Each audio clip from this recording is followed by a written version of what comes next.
আসসালামু আলাইকুম। এই জামানায় এসেও মানুষ রিক্সা চালায়, ঠিক আছে, তবে পা রিক্সা কয়জন চালায়? মানে তার বয়স নাই 87 বছর, সে পা রিক্সা চালাচ্ছে এখনো। তার কোনো ছেলে সন্তান নাই, তার 4টা মেয়ে সন্তান আছে। তবে হচ্ছে সে এখন ওইভাবে মানুষকে তুলতেও পারে না, 2-3 জনকে তুলে যে সে বহন করবে, সেই মানে সেই ভারটা এখন তার আর নেই।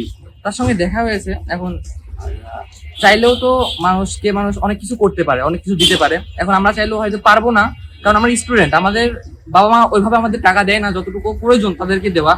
এখন আল্লাহ যদি চান এবং মানুষের যে দোয়া পাশে থাকে, তবে ইনশাল্লাহ সবার জন্য কিছু করতে চাই, সবার জন্য করতে চাই। দাদু, তোমাদের কাছেও দোয়া চাই। আল্লাহ তাই যেন আপনি সুখী রাখতে মানুষের দোয়াই করে। আল্লাহ যেন আপনাদের সারা জীবন মানুষেরই সেবা করা, শান্তি সুখানা, এইটাই আল্লাহ কাছে কামনা। যাই হোক দাদু, তোমার কাছে কথা শুনলাম, তুমি ওইভাবে এখন মানুষকে হয়তো বহন করতে পারো না, কষ্ট তো একটু হবে, তাই না? খুব কষ্ট, জীবনই তো কষ্ট হয়। কষ্ট, জীবন কষ্ট, মানুষ কষ্ট করেই সবকিছু করতে হবে। তবে কষ্টের মধ্যে হয়তো সুখ আসে, আল্লাহ তাআলা সুখ রাখছে অবশ্যই। এখন আমরা স্টুডেন্ট, এখন হয়তো অনেকে বলতে পারে মানুষকে ভিডিও করে কেন টাকা দাও।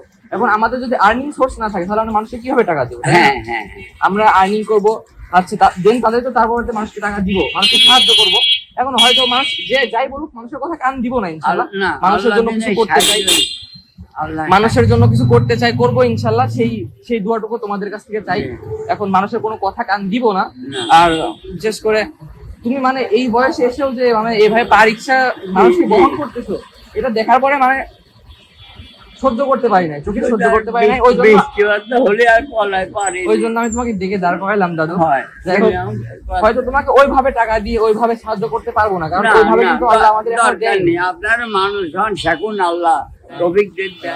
যাই হোক, এখন যতটুকুই দিব অতটুকুই সন্তুষ্ট থাকবে, আমাদের জন্য দোয়া করবো। আমরা অনেক কিছু করতে চাই না, নামাজ কালাম তো পড়তেই হবে। আল্লাহ তাআলা হচ্ছে, আমরা আল্লাহ তাআলার ইবাদতের জন্যই তো আমরা এসেছি না, নামাজ কালাম তো আমাদের পড়তে হবে।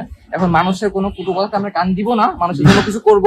আর আল্লাহ যদি চান আর মানুষের দোয়া যদি আমাদের পাশে থাকে, কিছু করেই যাবো ইনশাআল্লাহ। এখন হয়তো ওইভাবে দিতে পারবো না, তবে যতটুকু দিতে পারি এভাবেই আগাইতে থাকবো। বাকিটা আল্লাহ তাআলা যতটুকু চান। আল্লাহ, আমি খুব খুশি হলাম। হয়তো মানুষকে দেখায়ও টাকা দিব না, যতটুকু দিতে পারবো এতটুকু তুমি রাখো। এখন আর দোয়া করবা, আমি এইভাবে আগাইতে চাই, দোয়া করবা, এইভাবে আগাইতে চাই। আমাদের জন্য কিছু করবো ইনশাআল্লাহ। যাই হোক, এতটুকু দোয়া করবা, আর অনেক কিছু করতে চাই মানুষের জন্য। তোমার হাসিটা দেখে আমার খুব ভালো লাগলো, আমার দোয়া করে দাও তুমি একটু মাথায়। আলহামদুলিল্লাহ। আচ্ছা ঠিক আছে, আমি তোমাকে দূর থেকে দেখে মানে দৌড়াই যা ডাকছি, আমি তোমার ওরে দৌড়াই পাঠাইছি, দেখে আনো। খুব খুশি হয়েছি। আর হচ্ছে রিক্সা, সে এই জামানা হয়েছে, সে পা ভ্যান কেমনে চালাইতেছে, সে ভাবে চালাইতে পারছে না, হেঁটে হেঁটে তুলতেছে, মানে ভাঙার মধ্যে থেকে এভাবে সে চলতেছে।